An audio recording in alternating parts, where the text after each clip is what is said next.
লাইলাতুল কদর, এই কদরের রাতটা হচ্ছে এমন রাত যেটা খায়রুম মিন আলফি শাহর, 1000 মাসের চেয়েও সেরা। 1000 মাস লাগাতার ইবাদত করলে যে সওয়াব, কদরের রাতে ইবাদত করলে এর সমান সওয়াব হবে নাকি? সমান হবে না। আল্লাহ তাআলা বলেছেন খায়রুম মিন আলফি শাহর, না, এর চেয়েও শ্রেষ্ঠ, এর চাইতেও বেশি। 1000 মাসে, অর্থাৎ 1000 মাসে হয় 83 বছর 4 মাস। তো কদরের রাতে যদি আমরা ইবাদত করি তাহলে 83 বছর 4 মাস ইবাদত করলে যে সওয়াব, সে সওয়াব আল্লাহ তাআলা আমাদের আমলনামায় নসিব করবেন। তো আমরা যেন এই কদরের রহমত বরকত থেকে যেন আমরা বঞ্চিত না হই।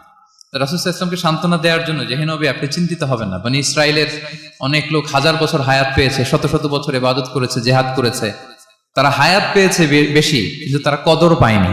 আর আপনার উম্মতকে আমি হায়াত দিয়েছি কম কিন্তু তাদেরকে কদর দিয়েছি। সুবহানাল্লাহ বিহামদি। লাইলাতুল কদর দিয়েছি, যে কদরের রাত 1000 মাসের চেয়েও সেরা। তো এই কদরের রাতকে আবার লাইলাতুল মুবারাকাও বলা হয়েছে। ইন্না আনসালনাহু ফি লাইলাতিন মুবারাকা, এটা বরকতময় রাত। ফিহা ইউফরাকু কুল্লু আমরিন হাকিম, সব বিজ্ঞচিত প্রাজ্ঞচিত বিষয়ের ফয়সালা হয়। এটা বেসিক্যালি একটা বাজেট রাত বলা যায়। এ রাতে আগামী 1 বছরে আমাদের কি ঘটবে না ঘটবে আল্লাহ তাআলা এটার বাজেট করেন, এটাকে রিভাইজ করেন। সো এই রাতটা অনেক গুরুত্বপূর্ণ। তো এই কদরের রাত